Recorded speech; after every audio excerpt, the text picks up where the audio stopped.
Hi, my name is Maureen and Today FM rocks in Mombasa. Bola, my name is Mark. I love listening to Today FM. Today FM rocks in Makassi. Hey, Bula from Rocky. I'm Mentor. I love listening to Today FM because they're playing my hits. Today FM rocks. My name is Enrico. I love listening to Today FM. Today FM rocks in Suva. Hi, I'm Asrika and I'm from Lotoka and I love Today FM. Today FM rocks. Bula, I'm Siva. I'm from Bath. I love listening to Today FM. Today FM rocks. Today's hit music on Today FM. In this bulletin, National Anti-Corruption Curriculum launched. Global consultations for UN Decade of Ocean Science begins. And Dixon Sito laid to rest. From the studios of FBC Suva, Terra Lendua. The Fiji Independent Commission Against Corruption will be launching its National Anti-Corruption Curriculum in Suva this afternoon. The program was made in collaboration with the Ministry of Education. In a statement, the Commission says the curriculum will be implemented in primary and secondary schools from years 5 to 13. It will be included in the English and social studies subjects at the primary level, and for higher levels in English, social science, history, and accounting subjects. FICAC says the hope to create a generation immune to the law of corruption. Gender equality will be a key component in business strategy. Minister for Women, Mereseni Vuniwaga, says women surpass men in their educational level in many countries, including Fiji. Vuniwaga says women represent a formidable talent pool and an underutilized resource in an era of skills shortages. She says investing more in recruiting and advancing women can be justified if a cost-benefit analysis is done. Globally, since 1991, the share of women's participation in the labor force has grown. A study carried out by the International Labour Organization in 2019, it found that the share of women in managerial positions across the globe is also growing considerably, particularly in the Asia-Pacific region.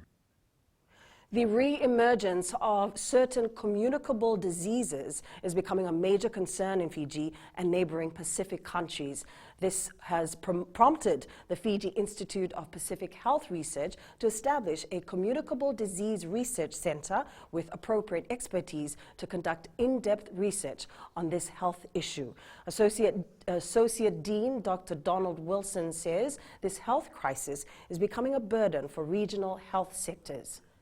We've now got re-emergence of diseases that had been dealt with in the past decades, like TB. Tuberculosis is now re-emerging, and there are countries in the Pacific particularly that are now becoming high-burden TB countries, and we think that that's an area also that needs to be researched. So there's a lot of work that we think that the Communicable Disease Research Center can address. Global consultations for the UN Decade of Ocean Science 2021 to 2030 began in New Caledonia last week. Labeled the Zero Sustainable Development Goal, the UN Decade of Ocean Science aims to develop ocean science and inform national, regional, and international policies. USP's Head of Marine Studies, Dr. Stuart Kinnenmuth, says the ideal outcome with a decade primarily dedicated to oceans is to collectively affect change given the deterioration of our seas. Essentially a consolidated and pretty much a uniform response to certain policy frameworks. So, for instance, the amount of coastal fishing, the engagement with industrial fishing fleets, right through to dealing with pollution from plastics, right through to fertilizers, pesticides, that sort of thing. A huge crowd gathered at the Sacred Heart Cathedral in Suva to be a part of the Thanksgiving Mass of the late hotelier and tourism stalwart Dixon Sito this morning. In all eulogies presented, he was described as a man of quality who transformed the tourism sector into the iconic industry it is today and was a beacon of unity and leadership. Sito was involved in a car accident in Singatoka last month, following which he was airlifted to Australia for specialist care.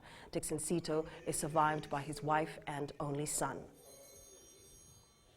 Fiji Commerce and Employers Federation Chief Executive Nesbitt Hazelman says he was a mentor and a great achiever and a proud son of Fiji. The Chief Executive Officer of the Federation, Mr. Setu was always able to counsel me on various issues, was always on hand to give me advice. So I'll really, really miss that. And I think as far as the Federation is concerned, we will miss the sound board member who was always on hand to not only advise us, but give us honest counsel on various issues to do with Fiji development, in particular with the private sector.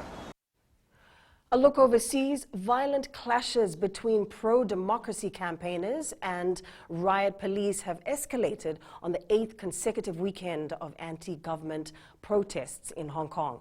It follows a deepening political crisis between the territory and mainland China. Coming up, flying Fijians return home. And NRL scouts here for Deans. Stay with us.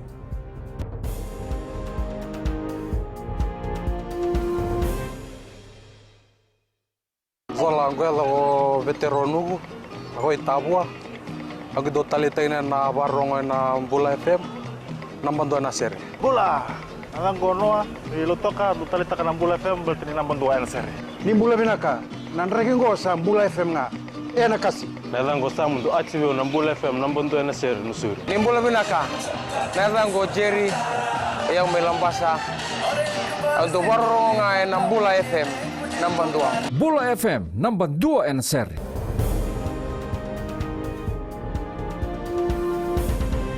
Flying Fijians coach John McKee says their loss to Japan at the Pacific Nations Cup over the weekend was disappointing. However, they can still bounce back. The team arrived in the country this morning to prepare for its second match against Canada, which will be played in Suva. McKee says it will be back to the drawing board for the team this week. He also hinted changes will be made to the team for their match against Canada.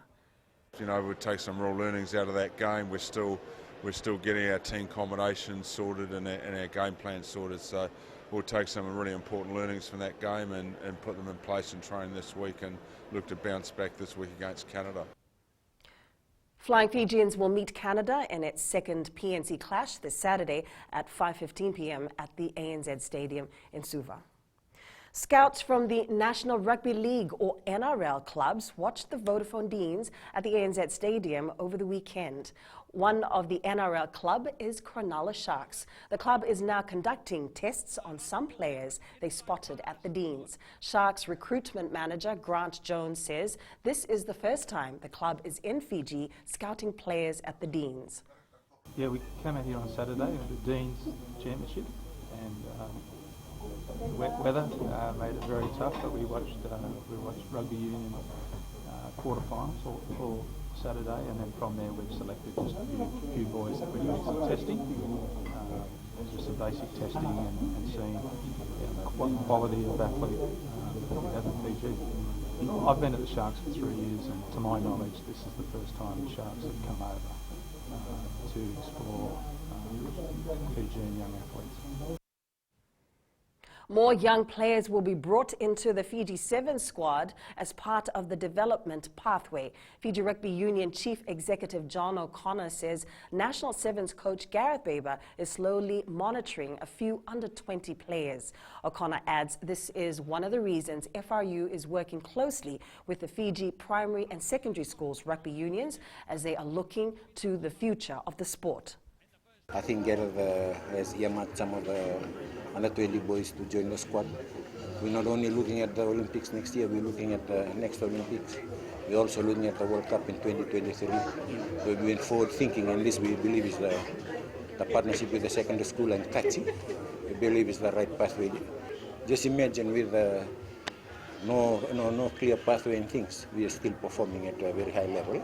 And if we get this grassroots right, our potential to be competing competitively at all competitions will be huge.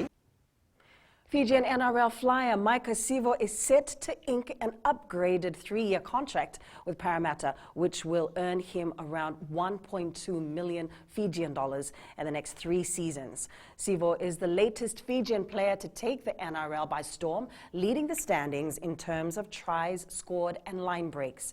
He's crossed the line on 14 occasions and made 18 line breaks in 17 appearances for Parramatta.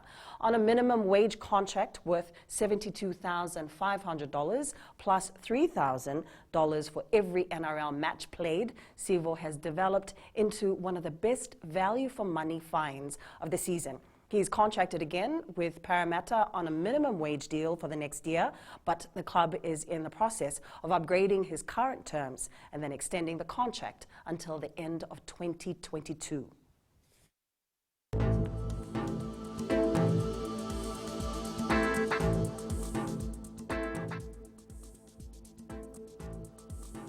Fine weather is prevailing over most parts of the country, but expect occasional showers and possible thunderstorms from this afternoon. Expect much of the similar conditions tomorrow. And that was your FBC News Now. Remember to join us at 7 p.m. for our major bulletin. For these stories and others, you can also tune in daily to our sister radio station Gold FM. And have a wonderful afternoon.